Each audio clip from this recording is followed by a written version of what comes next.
예레미야 39장 1절에서 10절 말씀입니다.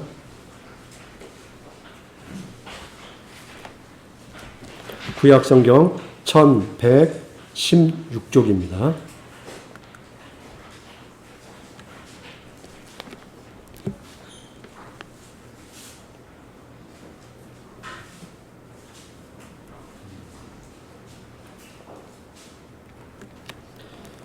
유다의 시드기야 왕의 제9년 열째 달에 바벨론의 느부갓네살 왕과 그의 모든 군대가 와서 예루살렘을 에워싸고 치더니 시드기야의 제11년 넷째 달 아홉째 날에 성이 함락되니라. 예루살렘이 함락되매 바벨론 왕이 모든 고관이 나타나 중문에 앉으니 곧 내르갈 살레셀과 삼갈 네부와 예시장 삼스기리니 내르갈 살레셀은 궁중장관이며 바벨론의 왕의 나머지 고관들도 있더라. 유다의 시드기야 왕과 모든 군사가 그들을 보고 도망하되 밤에 왕의 동산길을 따라 두담 샘문을 통하여 성읍을 벗어나서 아라바로 갔더니 갈대아인의 군대가 그들을 따라 여리고 평원에서 시드기야에게 미쳐 그를 잡아서 데리고 하마 땅 니블라에 있는 바벨론의 느부갓네살 왕에게로 올라가매 왕이 그를 신문하였더라. 바벨론의 왕이 니블라에서 시드기야의 눈앞에서 그의 아들들을 죽였고 왕이 또 유다의 모든 귀족을 죽였으며 왕이 또 시드기야의 눈을 빼게 하고 바벨론으로 옮기려고 사슬로 결박하였더라. 갈대아인들이 왕궁과 백성의 집을 불사르며 예루살렘 성벽을 헐었고 사령관 느부사라단이 성중에 남아있는 백성과 자기에게 항복한 자와 그 외에 남은 백성을 잡아 바벨론으로 옮겼으며 사령관 느부사라단이 아무 소유가 없는 빈민을 유다 땅에 남겨두고 그날의 포도원과 밭을 그들에게 주었더라. 아멘.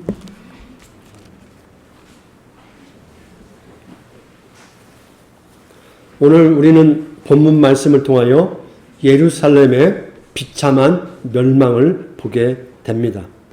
하나님의 말씀을 듣고 순종하기를 거부한 그들의 종교와 정치와 그들의 삶의 문화와 그 시대를 지배하는 시대 정신과 또한 그 시대의 모든 것을 누리는 기득권 전체가 파괴되고 무너지고 불길에 휩싸이며 죽음을 당하고 잡혀가고 멸망하는 마지막을 우리가 보게 됩니다.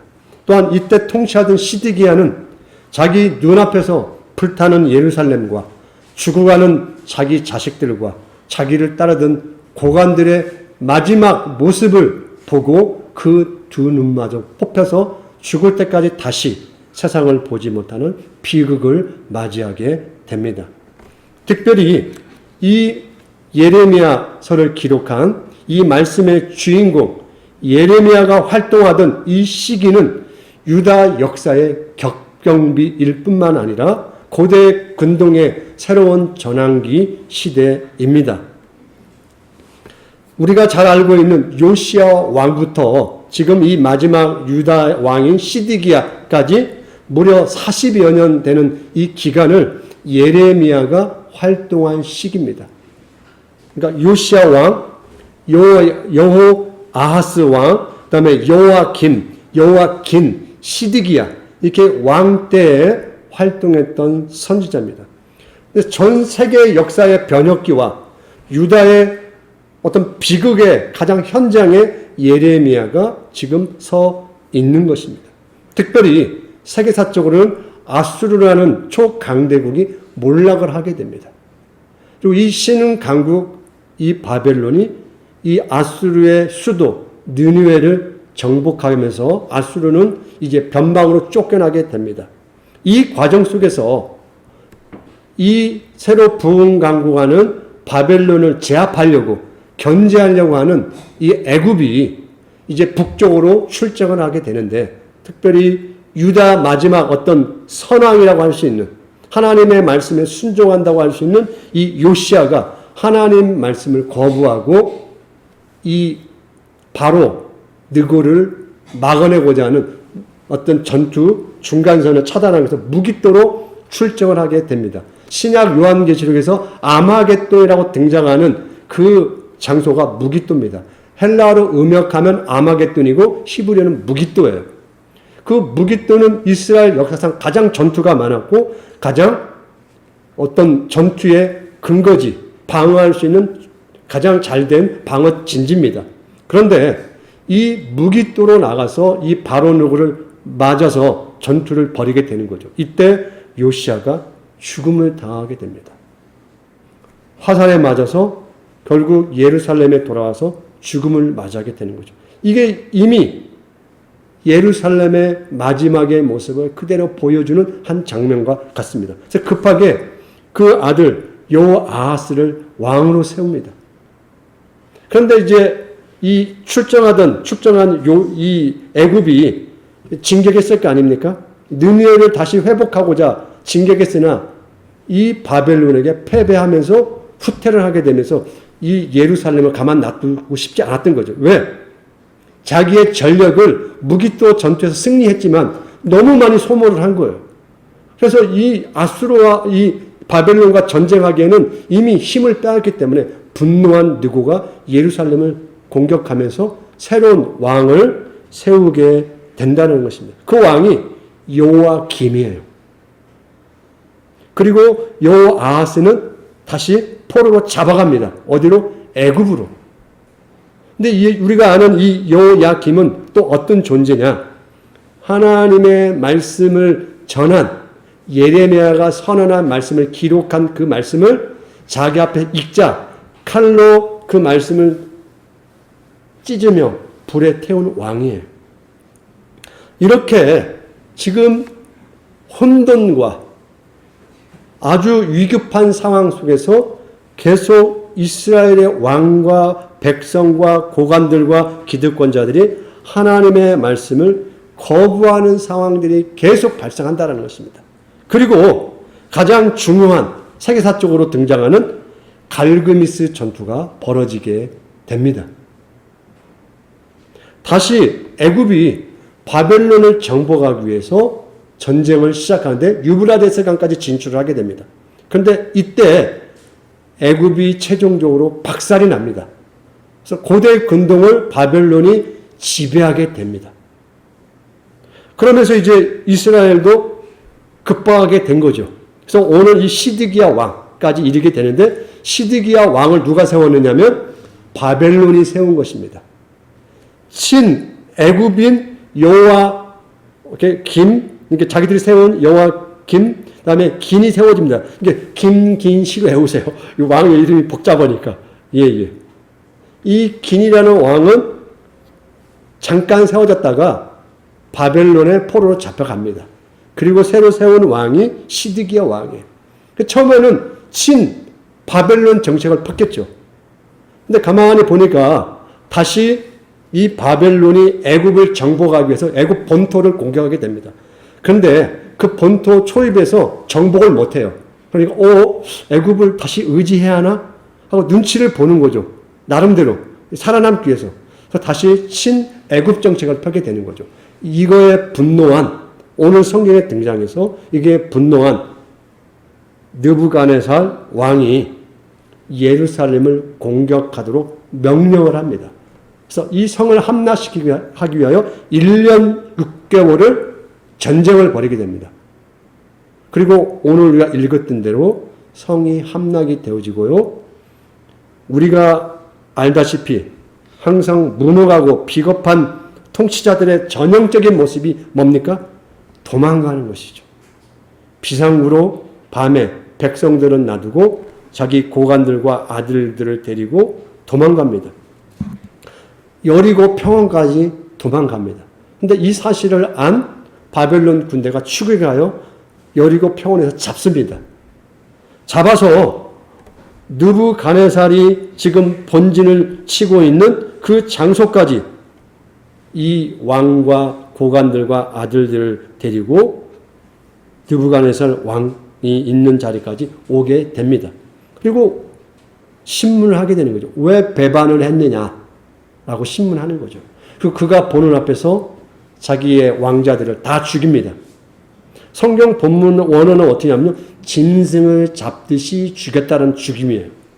그냥 자 순서별로 왕족이니까 좀 깔끔하게 이게 아니라 귀족과 왕자들을 짐승을 잡듯이 죽이다라는 단어를 씁니다. 특별히 여기서. 그러니까 시드기가 보는 앞에서 그냥 칼로 난도질해서 그냥 죽인 거예요. 마구잡이로 죽이듯이. 그렇게 죽입니다. 그리고 그걸 다 보게 한 뒤에 봤잖아요. 시드기야 두 눈을 빼라. 칼로 찔러 눈알을 빼버립니다. 그리고 사슬에 묶여서 그는 바벨론으로 포로로 끌려가게 됩니다. 정말 예레미야가 경고한 것보다도 훨씬 비싼 대가를 지불하게 됩니다. 예레미야를 통하여 끊임없이 경고하고 심판의 말씀이 전해졌습니다. 먼저 하나님 앞에서 우상 숭배하지 말라는 거죠. 몰렉이나 바알에게 너희 자식들을 제물로 바치지 말라는 거죠. 또 그걸로 말미암아 너희들이 사는 세상이 불평등과 약자를 지배하고 그들의 재산을 빼앗는 저런 행위들이 너희들에게 창궐하니 그걸 멈춰라. 그래서 잠시 시드기야가 어떻습니까? 고관들과 함께 우리가 지난주에 봤던 본문에서 노예들을 풀어주잖아요. 희년과 안식년을 비로소 한번 지킵니다. 그런데 애굽으로 잠깐 이 바벨론 군대가 물러가자 어떻게 합니까? 애굽 때문에 다시 그 노예들을 잡아들여서 원상태로 돌렸다라는 것입니다. 하나님의 분노는 더 이상 꺼질 수 없는 상황까지 오게 됐다라는 것입니다. 그래서 우리가 오늘 1절에서 10절까지 읽지 않았습니까? 10절이 이렇게 끝나는 걸 주의해서 보실 필요가 있습니다. 이런 심각한 상황을 이렇게 마무리를 한다는 것입니다. 10절 사령관 느부사라단이 아무 소유가 없는 빈민을 유다 땅에 남겨두고 그날에 포도원과 밭을 그들에게 주었더라. 아니 지금 예루살렘이 멸망하고 성전이 다 불타가고 왕도 두 눈이 뽑히고 그 왕자들도 죽임을 당하고 백성들이 포로로 잡혀가는 상황 속에서 결론이 이렇게 난다는 게 뭐가 좀 앞뒤가 안 맞는 것 같잖아요. 서사의 흐름에 너무나 어울리지 않는 결론이라는 것입니다. 그런데 외국 군대 장수에 의해서 예루살렘이 비로소 안식년과 희년이 이루어지고 있다는 거예요. 아주 역설적인 지금 표현을 하고 있는 겁니다. 이 예레미야를 기록한 자는 앞에 있는 사건 속에 하나님이 이야기했던 것을 그대로 기억하고 이 일이 이스라엘 스스로가 해결하지 못하고 이방 장수에 의해서 하나님이 신명기 15장에 그렇게 말을 했던 그리고 예레미야와 선지자를 통하여 누누이 강조했던 안식년과 신년의 정신을 지켜라. 이걸 지키지 않으면 너희들이 이 땅에서 다시 쫓겨나리라고 한 그 말씀의 내용을 예루살렘을 박살내고 성전은 다 불타가고 왕은 사로잡혀가고 죽음과 비참함의 현장 속에서 비로소 안식년과 신년이 이렇게 이루어지고 있다라는 것입니다. 이건 너무나 우리로서는 상상할 수 없는 내용 아니겠습니까? 예수께서 21장 21절에 보면 아주 재밌는 이야기가 나옵니다. 이 느부갓네살 왕이 예루살렘을 공격하는 과정이 설명되어 있어요. 왜 예루살렘을 공격하게 되었는지. 그 본문에는 느부갓네살이 그 갈림길에 쓰게 됩니다. 오른쪽으로 가면 예루살렘으로 공격하는 길이고요. 왼쪽으로 가면 암몬으로 가는 길이에요. 그 길이 오늘 성경에 등장하는 나블리라는 그 지역에 제가 이름이 갑자기 니블라라는 지역에서 내린 결론입니다. 어떻게 내리냐? 전쟁하기 전에 희생제사를 드리거든요. 이방 민족들도. 그러면 자기들이 잡았던 동물의 간을 꺼내서 그 간을 보고 점괘를 칩니다. 그 점괘가 어떻게 나오냐면 예루살렘으로 군대를 보내는 게 좋습니다라고 점괘가 나와요. 그게 예시계에서 21장 21절에 구체적으로 설명되어지면서 이 점괘에 의해서 예루살렘 공격이 정해지게 된다는 것입니다. 그런데 이 사실을 모른 이스라엘은 어떻습니까? 애굽을 의지하며 더욱 불신앙과 불평등한 사회를 만드는 일에 열심이라는 것입니다. 뭐 어떻게 바벨론이 예루살렘을 공격하겠어 하면서 자기들의 기득권과 재산과 부를 늘리는 데 집중하고 시드기야는 그들의 어떤 정치적 욕구에, 경제적 욕구에 만족하도록 하는 정책을 펼친다는 것입니다. 지금 느부갓네살은 점괘를 통하여 예루살렘을 공격하겠다라고까지 결정이 났는데 그걸 모르는 예루살렘 성에서 일이 벌어지고 있다는 것이죠. 근데 이 기록을 예스겔서에서 이야기하고 있다는 것입니다. 그러면 그들이 점을 잘 쳐서 그런 겁니까? 왜 기록을 그렇게 했습니까? 하나님께서 그들이 치는 점괘마저도 그리고 수많은 거짓 선지자들이 걱정하지 말아라. 바벨론으로부터 공격받지 않을 것이다.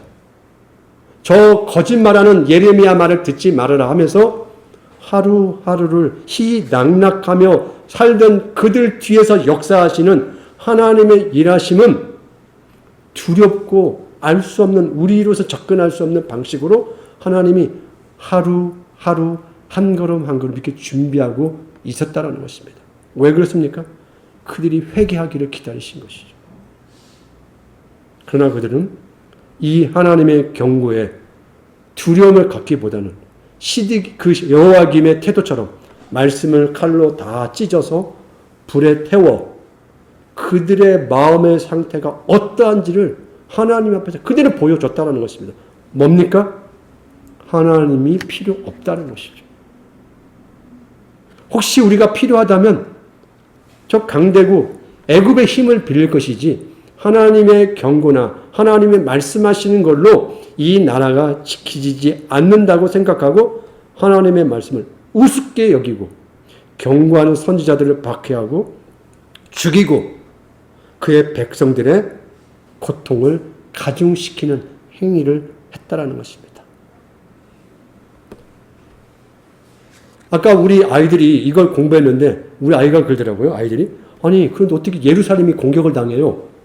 그런 질문 하더라고요. 아니 어떻게 예루살렘이 공격을 당합니까? 거기 하나님의 성전도 있는데. 바로 이스라엘 백성들이 생각했던 게 뭐냐면요. 성전 불패 신화를 가지고 있었어요. 이 성전은 멸망하지 않으리라는 생각을 가지고 있었다라는 것입니다. 그 믿음에 근거해서 또한 이들은 성전이 멸망하지 않기 때문에 예루살렘도 안전하고 우리도 안전하다고 생각했어요.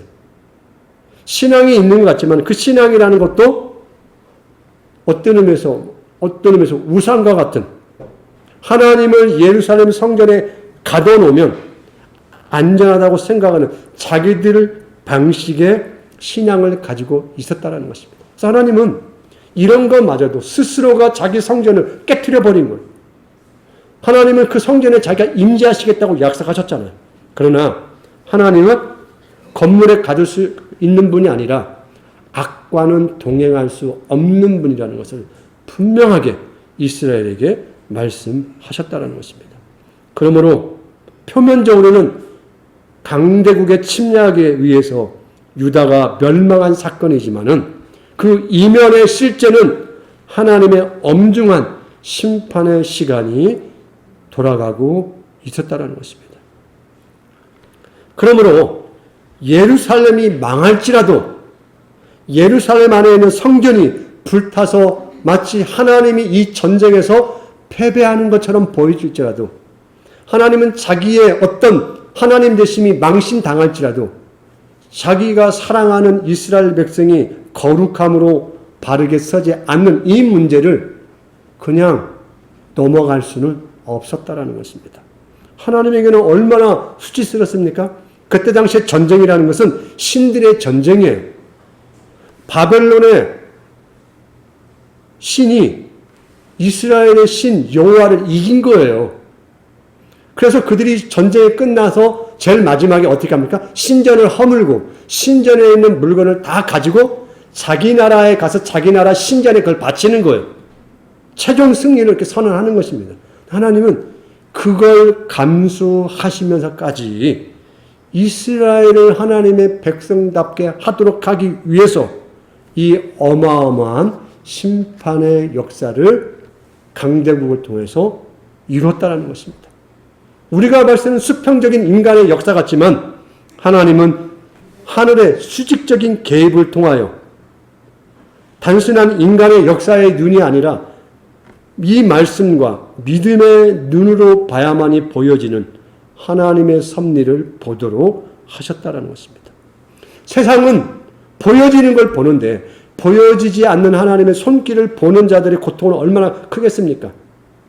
하나님의 마음을 전달하기 위해서, 하나님의 뜻을 전달하기 위해서 어떤 의미에서 그들은 많은 고난과 때로는 죽음으로 이 하나님이 보여주신 믿음의 어떤 내용들을 때로는 이 심판을 통하여 하나님이 다시 회복하시겠다는 약속을 전할 수밖에 없었다는 것입니다. 그러므로 성경에서 중요한 메시지로 등장하고 있는, 특히 구약 성경에서, 그것도 선지서에서 등장하고 있는 이 말씀을 우리는 주의 깊게 볼 필요가 있습니다. 더군다나 39장 10절에서 이 구절이 마무리되는 이 장면과 오늘 이 구절을 여러분 한번 듣고 한번 생각해 보시기 바랍니다. 호세아서 6장 6절. 이게 내용 아닙니까? 나는 인애를 원하고 제사를 원하지 아니하며 번제보다 하나님 아는 것을 원하노라. 신약에서도 예수님이 끊임없이 이야기를 하시잖아요. 나는 제사보다 번제보다 하나님 아는 것과 인애와 궁유를 원한다. 이스라엘의 초대 왕 사울에게 무슨 말씀을 하십니까? 그가 불순종하자. 하나님이 순종을 원하신다고 했잖아요. 저 제사가 아니라 하나님의 말씀에 순종한다는 것을 요구하셨다는 것입니다. 결국 이스라엘의 존재의 가능성은 어디서 나오는 겁니까? 강력한 군사력과 강력한 외국의 어떤 강대국 힘을 얻어서 존재하는 나라가 아니라 이방 민족과는 다르게 하나님의 은혜에 의해서 하나님의 말씀에 의해서 지켜지는 나라가 되기를 원하셨던 거죠. 이 새로운 샘플을 온 민족에게 왕 같은 제사장 같은 민족으로서 역할을 감당함으로 보여주라는 것입니다. 그러므로 10절에서 등장하는 이 느부사라단이 예루살렘 성에 남아있는 가장 잡아가도 별 도움이 안 되는 이 빈민들에게 그들의 땅, 포도원, 토지들을 주었다라는 것입니다. 그걸 소유할 수 없던 자들에게 마치 이스라엘 백성이 노예였다가 땅도 없이 나온 자들이잖아요. 가나안 땅에 아무 조건 없이 하나님의 은혜로 받았던 것처럼 가장 힘이 있고 권세와 또한 하나님 앞에 가장 악행을 행했던 그들은 그 예루살렘에서 뽑혀서 바벨론으로 포로로 다시 원점으로 돌아가게 되고 아무 힘도 없고 가질 수 없는 그들에게 포도원과 토지와 땅이 주어졌다라는 것입니다. 유대 지도자와 기득권자들의 악행과 대조되게 이방 통치자들 통하여 이러한 일이 행해졌다라는 것입니다. 이는 우리 믿는 사람들이 오늘날에도 우리가 하나님의 뜻대로 살아내지 못한다면 오히려 믿지 않는 많은 사람들보다도 우리가 더 공의해서 이탈할 수 있다는 것이죠. 그리고 그 믿지 않는 자를 통해서 하나님께서 우리를 통치할 수도 있다는 것입니다. 우리의 악행을 수정시킬 수도 있다는 거예요. 시드기야와 부유하고 유력하며 억압적인 예루살렘의 엘리트 집단들은 죽음의 먼지처럼 없어지게 되고 그 땅에서 학대받은 가장 가난한 사람들과 극빈자들이 살아가는 땅으로 다시 재편하게 되었다는 것입니다. 그래서 비로소 유다 땅은 안식을 얻게 됩니다. 너무나 이상하지 않습니까? 선물로 받았던 자들의 죽음을 통하여 그 땅에서 가장 고통받는 자들이 비로소 안식을 누리게 되는 이런 일이 있게 되었다라는 것입니다. 그래서 선지서에서 선지자들은 끊임없이 대표적인 언어로 이야기하는 것입니다. 고아와 가부와 나그네를 학대하고 착취하지 말라. 그러나 이스라엘의 지도자들은 이걸 거부하죠. 끊임없이 거부를 합니다. 가난한 자들에게 주어야 할 하나님이 허락하신 목을 빼앗기지 말라라는 것입니다. 신명기 15장에서 그렇게 간곡히 부탁했던 노예에게도 해방과 함께 관대한 선물을 주거라 하는 율법을 그들은 끊임없이 거부했습니다. 이스라엘이 거부했던 인애와 자비가 비로소 그들의 죽음을 통하여 실행이 되었다라는 것입니다. 오늘날 우리가 이 본문을 보면서 그리스도인이 된다라는 것, 예수를 믿는 사람이 된다라는 것은 우리가 이 기독교라는 어떤 특정 의식이나 어떤 예식, 종교적인 어떤 외형적인 게 심취됐기 때문에 우리는 기독교인이 되는 건 아닙니다. 또한 내가 기독교인이 되어서 특별한 어떤 행동 방식, 어떤 기독교는 이렇게 해야 돼, 어떤 남다른 어떤 업적을 쌓아서 우리 그리스도인이 되는 건 아닙니다. 우리는 예수님으로부터 한없는 은혜와 사랑으로 값없이 받았다라는 그 사실에 근거하여 어떤 의미에서 정상적인 사람이 되는 겁니다. 가장 성경에서 부르는 궁의를 베푸는 예수 그리스도의 사랑을 전하고 그 사랑에 합당하게 살아가는 사람이 되는 것입니다. 그리스도인답게 산다는 게 저 멀리 있는 특별한 사람으로 사는 걸 말하는 게 아닙니다. 가장 인간다운 모습, 사람다운 모습, 함께 살아갈 수 있는 사람이 되는 것. 또한 살아가면서 삶의 자리를 잘 찾아가지 못하는 약자에게 손을 내미는 것. 이게 성도의 삶입니다. 그러므로 우리는 이 세상의 무대에서 떠나서 살도록 부름받은 자들이 아닙니다. 세상에서 함께 일하고 함께 먹고 함께 마시고 또 서로를 돌보는 가운데 성도의 가장 큰 목, 새로운 소망을 보여주는 자로 사는 것입니다.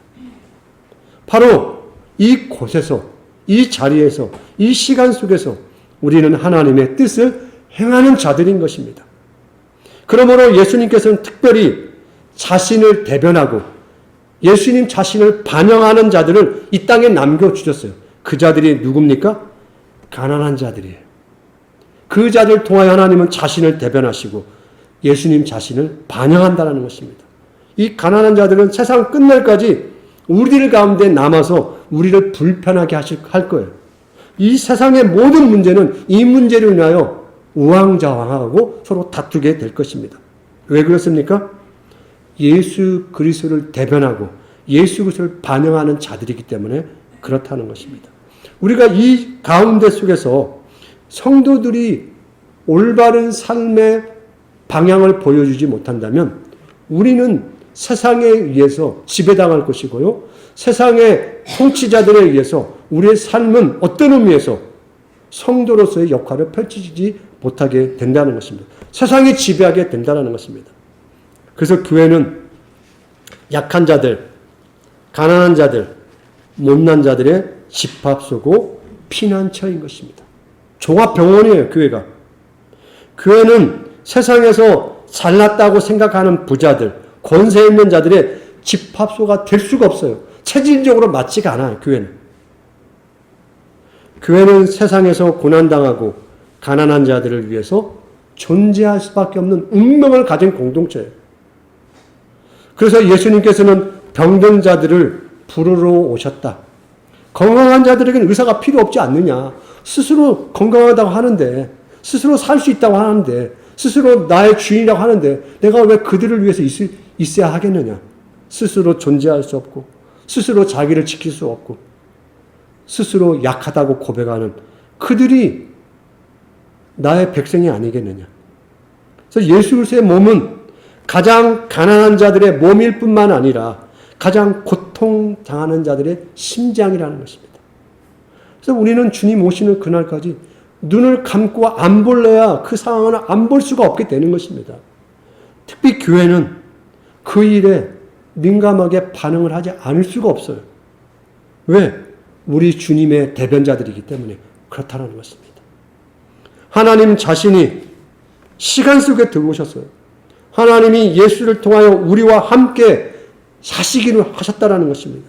그러므로 그리스도로 산다는 것은 잠시 나를 위한 만족과 또한 그 만족으로 말미암아 봐야 할 것들을 보지 않는 맹인처럼 살아서는 안 된다는 것입니다. 우리는 하나님께서 오늘도 이 시간 속에서 우리 가운데 말씀하시는 그 하나님의 부탁에 귀를 우리는 기울여야 합니다. 현재 우리 자리에서 많은 게 불편하죠. 그게 쉽지 않는 겁니다. 도망가서는 안 된다는 것입니다. 도망가봐야 여리고 평원에서 붙잡혀서 죽음과 눈빼임밖에 안 당한다는 것입니다. 하나님 말씀에서 도망가서는 안 된다는 것입니다. 그와 같은 아픔을 보지 않으면 우리 하나님 말씀으로부터 도망가는 자들이 된다는 것입니다. 성경이 증언하듯이 우리가 들어야 할 유일한 말씀은 예수 그리스도의 말씀입니다. 우리는 주님을 신뢰하고 그분에게 순종해야 합니다. 우리는 하나님의 말씀을 선포하는 이 진원지인 교회가 또 여러분이 하나님 말씀 외에는 다른 거에 복종해서는 안 됩니다. 세상의 권세나 이념이나 어떤 궤변을 하나님의 계시인 양 우리가 인정할 수 없다는 것입니다. 우리는 오직 하나님의 말씀, 성경이 나의 삶에 직면하도록 내 삶 속에서 성경을 항상 만나만 해야만 하는 그 자리에 성경을 만나지 않고서는 한 걸음도 내딜 수 없는 그 자리에 우리가 부름받았기 때문에 우리는 이 소명 앞에 겸손히 엎드려 순종해야만 한다는 것입니다. 여러분, 오늘 우리가 이 예루살렘 멸망 앞에서 이 죽음을 당하는 이스라엘의 고관들과 이 왕자와 시드기야 왕의 이 비참함을 보면서 우리와 이 우리를 이루고 있는 이 교회가 이 사회 속에서 우리의 모습을 우리의 본 소명을 감당하지 못한다면 우리의 모습이 이렇게 되지 않을까 염려가 됩니다. 하나님의 교회는 멸망할 수는 없죠. 그러나 그 몸을 이루지 못하는 그 지체가 엉망이라면 어떡합니까? 도려내는 하나님의 심판이 있을 수밖에 없다는 것입니다. 그걸 통하여 이스라엘 백성이 70년의 포로 생활을 통하여 다시 회복되어지고 돌아온 것처럼 우리도 그와 같은 세월이 없으리라는 건 보장할 수 없다는 것입니다.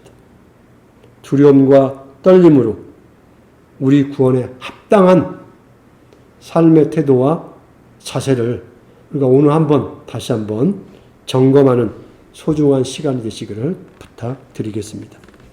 기도하겠습니다.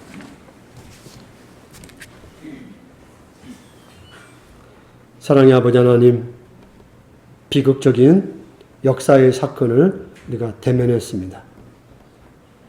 하나님의 말씀을 듣기를 싫어하고 오직 자기 마음 안에서 나오는 욕망과 욕심의 귀를 기울임으로 우상을 숭배하고 그 우상이 원하는 삶의 질서를 만들어내어 결국 사람이 살 수 없는 하나님의 나라가 쓸 수 없는 비극과 비참함과 억압과 폭력과 갈취가 왕노릇하는 세상이 되었습니다.